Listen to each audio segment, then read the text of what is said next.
Welcome to the show. In our last episode, we heard the tale of Pedro Menéndez de Avilés, the first successful governor and the real founder of Spanish Florida, a label long applied to a large chunk of North America, north of Mexico today, but only made a reality by Menéndez, succeeding where all others had failed. One reason: Menéndez, a Navy man and not a conquistador, agreed to undertake the colonization of Florida, a place he formerly considered inhospitable to human life, was so that he could search for his son, whose ship was lost at sea several years before. And now, picking up on our story, in early 1566, Menéndez had successfully rid Florida of the French and planted 3 settlements, but found no evidence of his son. But now in Cuba, obtaining supplies for his young colony, he learns of a Calusa chief on the southwestern coast of the Florida Peninsula, who captured shipwrecked sailors and enslaved them. Through them, he learned the name of their great chief, the King of Spain, and he called himself Carlos. And he would, on special occasion, sacrifice a Spaniard to a deity that the Spanish understood to be the devil.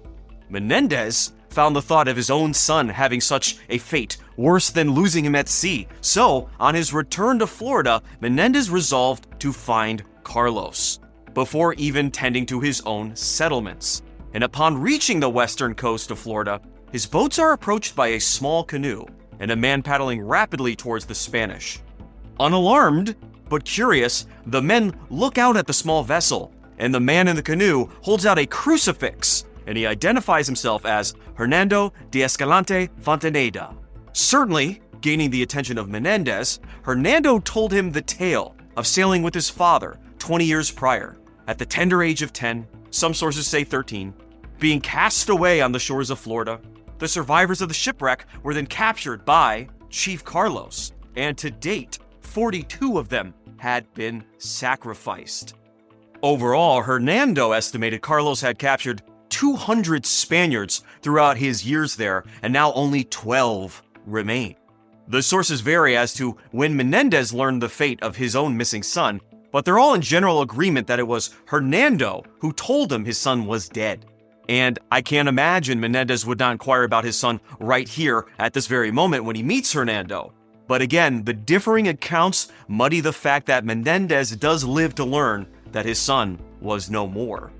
Hernando now begged Menéndez to go to Chief Carlos and force him to free the enslaved Spanish, something Menéndez required no prompting or pleading to undertake.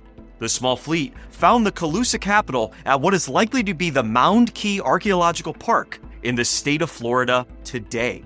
Carlos and his 300 naked bowmen take to the beach to confront the approaching ships. Menéndez meets Carlos face to face. Carlos is described as being about 25 years old. It is likely he succeeded his uncle or perhaps his own father as chief, who may have adopted the name Carlos originally. He may have been the one to originally start the practice of enslaving the shipwrecked sailors.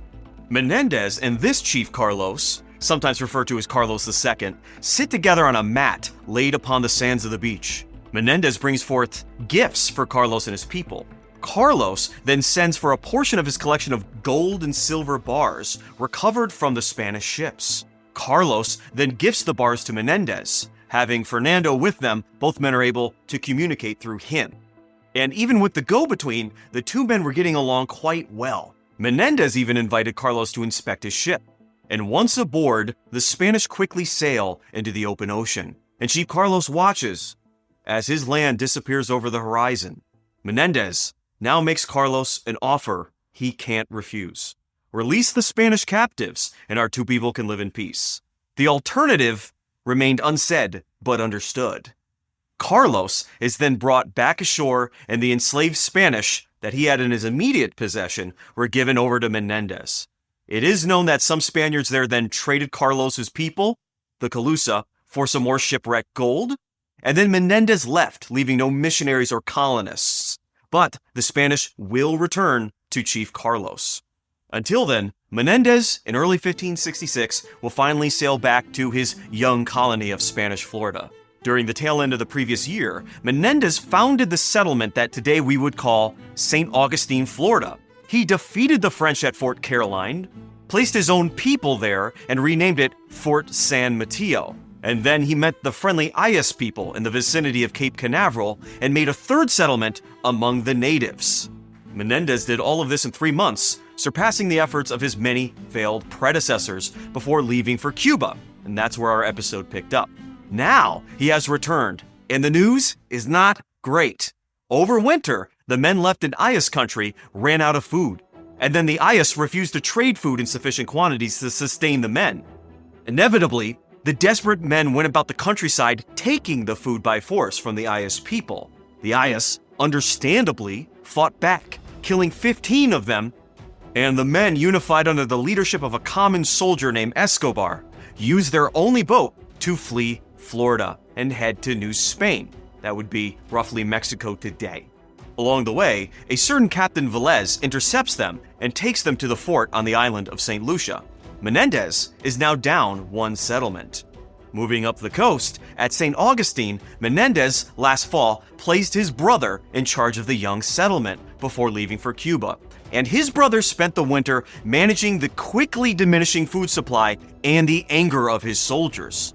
When a supply ship arrived, the men captured the captain of the ship, a son-in-law to Menéndez, overran the leadership of the town, and began preparing the vessel to return to Spain. The captain broke out of his confinement and rallied those loyal to Menéndez to run the rebels out of town. However, 130 or so of them managed to board his vessel. He tried to use the land-based cannons to fire upon his own ship, but it was too late. The men were beyond his reach. Unfortunately for the mutineers, however, Menéndez and his fleet spotted them en route from Calusa.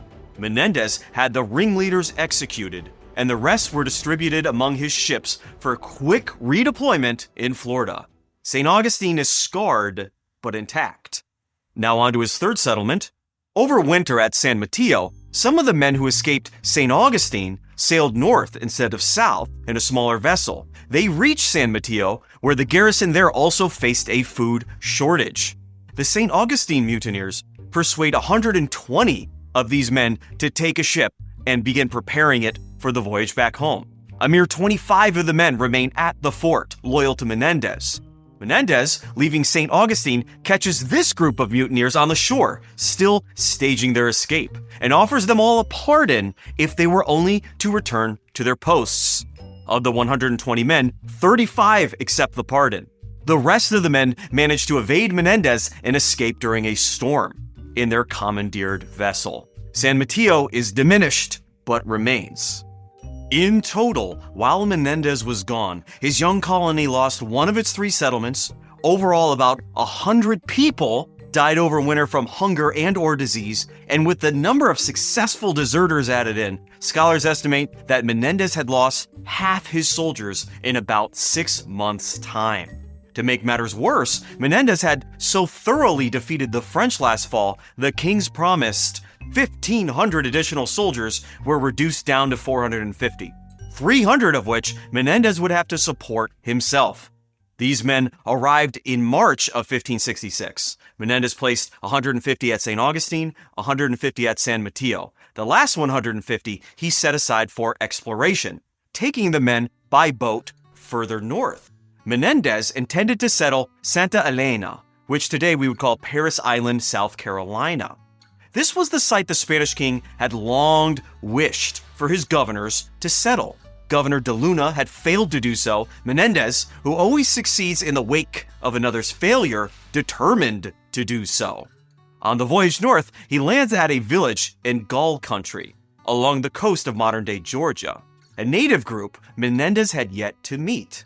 Here, he brokers a peace between the Gull, or the Gulle people, and the Arista, who lived even further to the north, by arranging to transport the Arista held captive by the Gulle back home. The Arista, living near Santa Elena, would be a great group for which to make a good first impression. The Arista were so pleased with Menéndez, they agreed to take in missionaries. A secondary purpose of Spanish Florida was to spread Catholicism. He also finds and takes with him a Frenchman who went native. Menéndez will spend years rounding up the residual Frenchmen from the former French Florida. And I have to stop here for a minute because if your head is not already spinning, it must be noted that no one ever featured on this podcast had the energy of Pedro Menéndez. Second place would be Samuel de Champlain in season 2 of the show. An easy third would be Peter Minuit in season 1, but Menéndez has no equal thus far, and he will continue to bounce around Spanish Florida at a dizzying rate. And he's about to shift in high gear, so buckle up. In this way, he is very different than the former failed governors of Florida, who never really understood the benefit of having coastal settlements with a fleet that could connect them. On that note, Menéndez leaves Gully country and reaches Paris Island, where he builds Fort San Felipe in 15 days, stations 106 soldiers there, makes Esteban de las Alas the regional governor, and then he takes off again heading south. Arriving back in St. Augustine, he finds his settlement in complete shambles.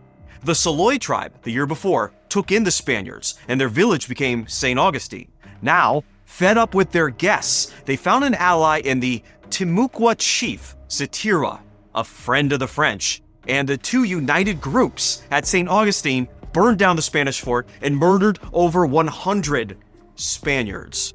The Spanish ran off the natives, but now Menéndez found it best to relocate St. Augustine off the mainland, and he moved his people to the nearby Anastasia Island. A new shipment of soldiers from Spain came trickling in, and it gave Menéndez the courage to pursue the Saloy and Chief Saturiwa, who lived near the former French settlement of Fort Caroline, now Spanish Fort San Mateo, along the St. Johns River in modern-day Jacksonville, Florida. And so now we go back to San Mateo, and at the fort, Menéndez finds the men there were starving, as Saturiwa's people stopped trading them food. And without a reliable resupply from Cuba, trading food with the natives became an essential part of surviving at each settlement in Spanish Florida. Rather than make peace with Saturiwa, Menéndez decided to travel upriver, where the French captives knew of another chief, Chief Utina, who was the traditional enemy of Saturiwa, and perhaps the enemy of his enemy could become his friend. But Utina took offense at Menéndez entering his territory uninvited, and after repeated attempts by Menéndez to arrange a meeting, Utina sends word that their two peoples could live at peace if Utina remained in his land and Menéndez back in his own. Defeated, Menéndez took his men back downstream, only to be greeted by Utina on the edge of his territory, pleased that Menéndez had taken his suggestion and was not invading. Utina acknowledged the power that Menéndez had and that it was greater than his own, and so declared him his older brother. The practice of natives all along the East Coast applying kinship terms to political arrangements was extremely common, and the meaning of such labels varied group to group.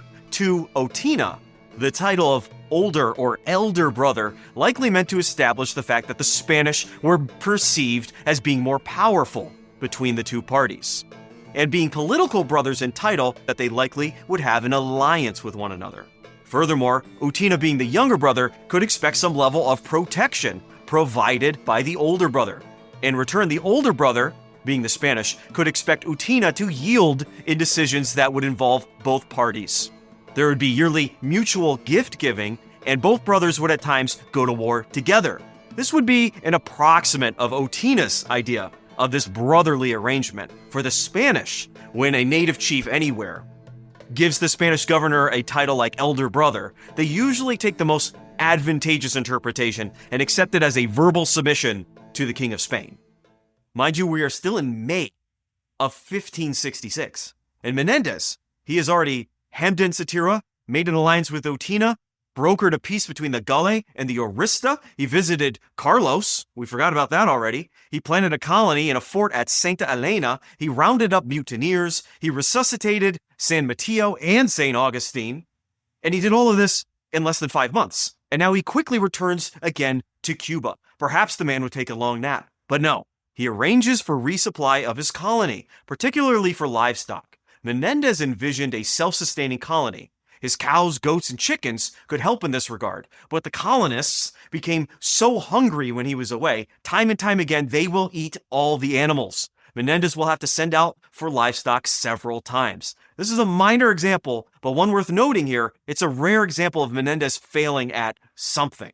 In Cuba, Menéndez receives the news that his massacre of the French Huguenots, or Huguenots, at Fort Caroline last September made him a wanted man in the French Empire. The French royal court insisted that the Spanish try Menéndez for murder, as the two empires were in a time of peace. But luckily for Menéndez, the King of Spain only agreed to their second demand that the French captives that Menéndez had taken be returned to France, which meant Menéndez lost a few more of his colonists. But at least he wouldn't lose his head. Menéndez then meets with the local Jesuits, who had the intention to sail to Florida and set up missions, but had yet to find the courage to do so, hearing all the horror stories coming out of Florida. So Menéndez reassures the priests, and a few of them set out somewhere around May of 1566. The Jesuits reach the coast of Florida and are beckoned ashore by friendly natives. Father Martinez swam ashore and greeted them, and the natives murdered him on the spot. Naturally, the Jesuits back on the ship, led by Father Rogel, rightly horrified, quickly did an about-face and returned to Havana, where they, believe it or not, missed Menéndez because he had already left Cuba to visit Chief Carlos in Calusa country for a second time this year. Chief Carlos had gathered the remaining Spanish captives from his far tributaries and was prepared to hand them over as part of a proposed alliance with the Spanish. Menéndez entered the Calusa capital with a marching band, and then Carlos greeted Menéndez while sitting on a throne, surrounded by his warriors and his dancers. Now the accounts vary, but either Carlos or Menéndez had a man described as a dancing dwarf. Either way, both sides clearly wanted to make a spectacle for the other. And in total, hundreds of people were gathered and participating in some type of performance. Menéndez makes a grand speech in the Calusa language, which he had composed in Spanish, and then a former Calusa captive translated phonetically. So Menéndez could now make the speech in the sounds of the Calusa language, but unless he memorized his speech in Spanish, he might not necessarily know what he was saying minute to minute. Public speaking in your own language is stressful enough. Now imagine saying sounds you don't understand and hoping people surrounding you would find them pleasing. A Chris Farley sketch from the 90s comes to mind. Whatever he said, Chief Carlos was so pleased, he decided to seal their alliance by giving Menéndez the recovered Spanish captives and his own sister to take as a wife, and thus binding the two families together. Menéndez, already having a wife, claimed he could not wed a non-Catholic woman, to which Carlos proposed that his sister convert on the spot.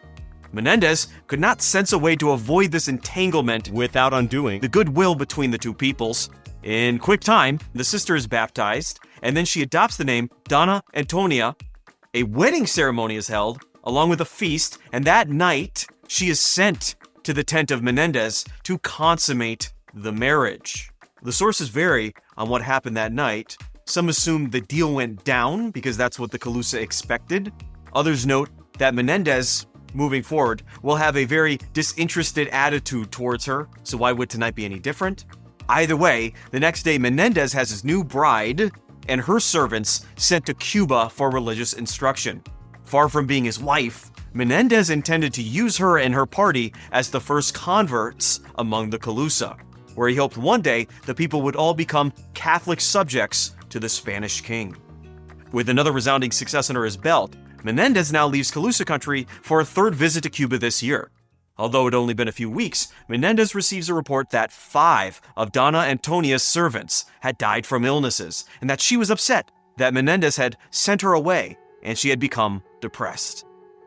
Menéndez took a band of musicians and burst into the house where she was staying and gave her a big hug, only to find that Donna Antonia was not buying the act.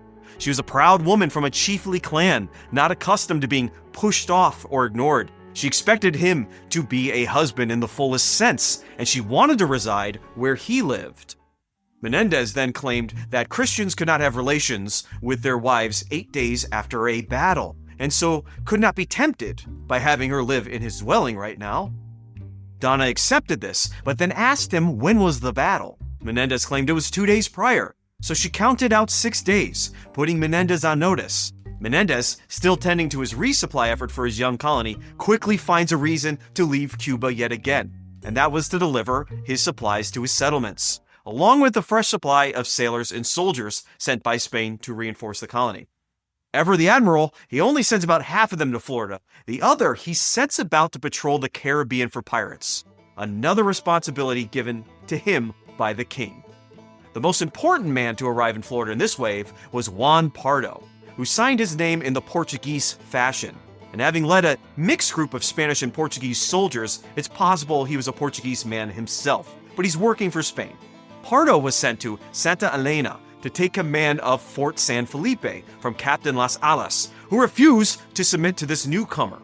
Las Alas became a bitter man because before Juan Pardo showed up, his soldiers had tied him up and deserted the colony in the early summer, and now he only had about 26 men left loyal to him.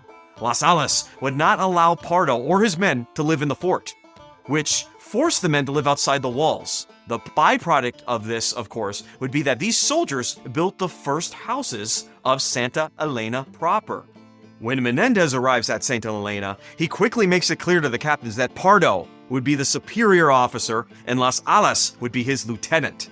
Menéndez didn't really need the two men to get along for very long because he had plans for Pardo. Santa Elena, several years ago, was envisioned as the end of a long chain of settlements and fortresses extending back into Mexico. The Viceroy of New Spain saw this overland chain as a way to spread the Spanish Empire throughout the rest of North America and provide an overland route for the transportation of treasure out of view of Caribbean pirates. This was the main objective of the failed De Luna colony that we did an episode on earlier this season. Menéndez intended to resurrect the idea. He ordered Pardo to retrace the path of Hernando de Soto and find the chiefdom of Calusa in modern-day northwestern Georgia. He wanted posts built along the way, staffed by Spanish colonists and soldiers. Realistically, he aimed to have this chain extend to the Pensacola area, and in a best-case scenario, all the way to Mexico. Pardo leaves with 125 men, making it as far as North Carolina on his first outing, and on his second outing, making it as far as modern-day Tennessee. And now with Pardo gone, Menéndez took a liking to the climate and the natives of Santa Elena.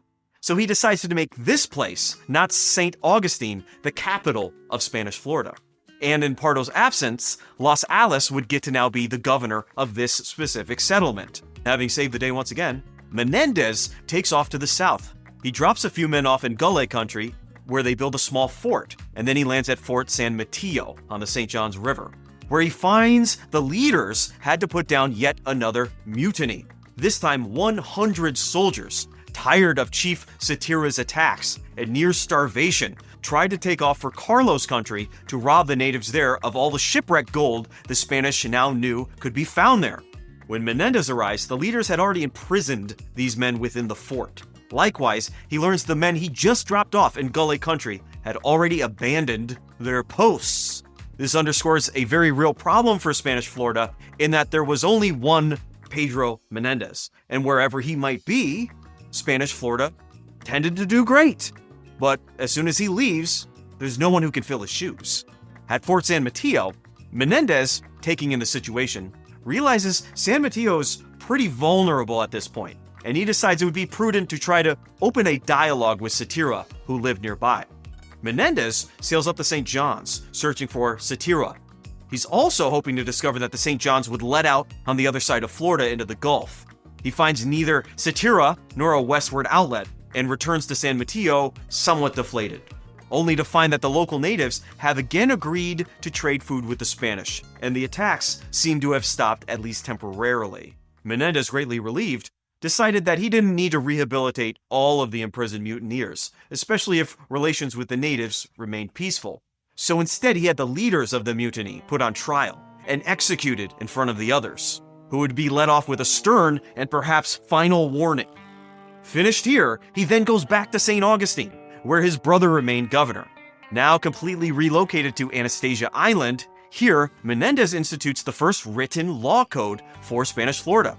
Just 17 points in total, mostly based on the strict law of Spanish naval justice, harsh punishments to install quick order. Menéndez blamed many of the failures of his predecessors in Florida on their leniency and lack of command.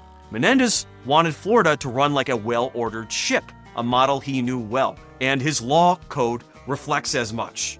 Now, if I haven't already driven the point home, I'm going to point out that we're only in September of 1566, meaning everything Menéndez has done since landing in Florida in our last episode to now, in this episode, takes place within about a single year. Just for some comparison, I started researching accounts for this episode 4 years ago. In about a quarter of that time, Menéndez actually does the things it took me 4 years just to tell you about. From here, he spends about a month at St. Augustine without setting sail, slowing down for once. He decides it's time to set about his other responsibilities, being adelantado of Florida after all. This is just one of his many hustles. The king also tasked him with hunting down the pirates of the Caribbean. Yes, the actual pirates of the Caribbean, and pirates on the open Atlantic. Before departing, he divides Spanish Florida into 3 distinct districts. Santa Elena is now the new capital district of Spanish Florida, and he makes the governor there, the aforementioned Esteban de las Alas, the governor of all of Spanish Florida, in his stead. San Mateo would be another district. The captain there would be the local governor of the district. And of course, his brother, Bartolome, would remain the governor of the St. Augustine district. These last 2 governors, of course, would be answerable to Las Alas until Menéndez returned. Having made alliances with the natives, put down rebellions, moved his capital, secured what he believed to be a sufficient food supply for now, sent Juan Pardo to extend Spanish Florida into modern-day Tennessee, and having made a formal legal code, Menéndez felt comfortable returning to a colony more familiar to him than colonization, and he leaves Florida to hunt down pirates. Perhaps this occupation gave him a little more peace, because the time starts passing quickly now, and we don't see Menéndez until he retires to Cuba for the winter, and again, to obtain supplies. Here, he also convinces Father Rogel, the man who witnessed the murder of his fellow Jesuit, Father Martinez in Florida, to return with him to Florida. This time, he wants to take him to the Calusa, and the Calusa under Carlos seemed friendly and safe to the Spanish the last time Menéndez had visited. But when they arrived back in Calusa country in January of 1567, the situation had changed, and poor Father Rogel was now along for the ride.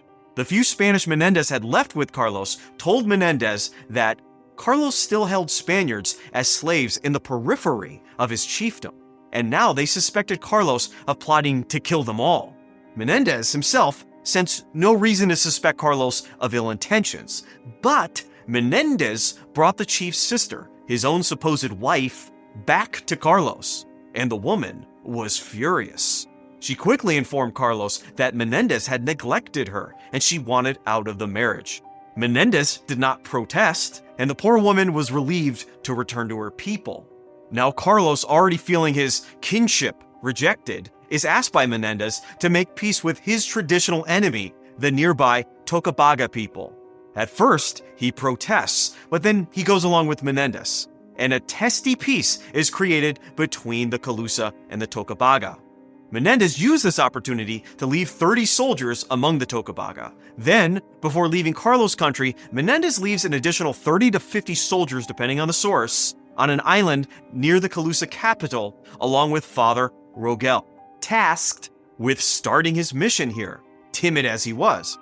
He must have felt a knot in his stomach as Menéndez and his boats disappeared out of view. And as soon as Menéndez leaves, the Calusa grow distant and aloof from the Spanish. We're going to let that simmer right there, because we will return in a future episode to the Calusa. Menéndez then quickly returned to Cuba again to bring more Jesuits to Florida, and rounding the bottom of the Florida Peninsula, he meets with the Tequesta people, who lived around the general vicinity of Miami today. It is here that he establishes another mission under Brother Francisca and a few other Spanish soldiers. Then, with no time to rest, he received news of a conflict at Fort San Mateo. Menéndez then sailed quickly to San Mateo to find Saturiwa's people killed all of his livestock and anyone who stepped out of the fort. The Spaniards were truly living under siege conditions, and Saturiwa sought to starve them to death. He tried to contact the chief, took a bunch of Saturiwa's people hostage for exchange, only to be invited to what he believed to have been a trap. He doesn't go. Instead, Menéndez has the fort built up further and resupplied. The hostages, of course, were kept as collateral. With Fort San Mateo in somewhat stable condition, Menéndez then rushed off to St. Augustine, and then Santa Elena, where Juan Pardo had returned from the interior. Pardo told Menéndez that he did not find a gentle waterway leading to the Gulf. He did not find an inland sea that could possibly find its way to the Orient, as they had hoped for, but rather mountains. Today we would call these the Appalachian Mountains. Menéndez, nonetheless, sends Juan Pardo back out to continue building forts and planting Spaniards along the way. And it is on this second outing, like I mentioned before, that Pardo will extend his chain of forts all the way into eastern Tennessee. Finding his colony in well-working order, Chief Saturiwa and San Mateo withstanding, Menéndez finally returns to Spain, and he is received as a hero. He is the man who finally settled Florida, and not just once, but with St. Augustine, San Mateo, Santa Elena, his forts at Tequesta, in Carlos country at Tocobaga, and Juan Pardo's posts going up at Chiaja, Cavite, Joara, Gutari, and Canos. Menéndez could boast that he planted 12 populations of Spaniards within a range of over 700 miles, or 1,000 kilometers for our non-American friends, from the extreme northern posts in eastern Tennessee to the extreme southern posts in the bottom of the peninsula of Florida. 700 miles, or 1,000 kilometers, would be a greater distance between future Jamestown and Plymouth. Both settlements were administered by separate companies. This was one unified Spanish Florida. From Ponce de Leon's failed attempt in 1521 to Governor Vizafon's aborted attempt in 1561, Menéndez had done more in a year and a half in Spanish Florida than the 7 or so former governors had done collectively in 40 years. As such, Menéndez came back to Spain with his big old ego a-swingin', and immediately filed a lawsuit with the courts, arguing that he had gone above and beyond his initial orders at great expense to himself, and now he wanted compensation, which in time he was rewarded. But greater rewards were already in store for Menéndez.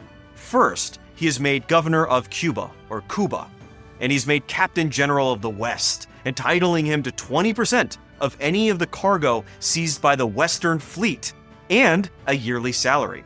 He is then awarded a title and an estate in Castile. Lastly, he is inducted into an order of knights, the Holy Cross of Zarza, the Knights of Santiago. If you listened to our last episode on Menéndez, you will know that only about 3 years ago, Menéndez was rotting away in a prison being held without trial. Likewise, Spanish Florida contained more Spanish corpses than loyal subjects. Now, Pedro Menéndez de Avilés and Spanish Florida ascended to heights no man could have predicted.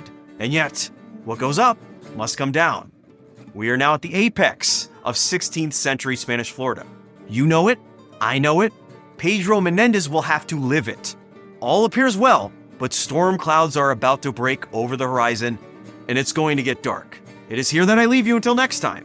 This has been the Other States of America History Podcast. I'm Eric Yanis. Thank you for listening.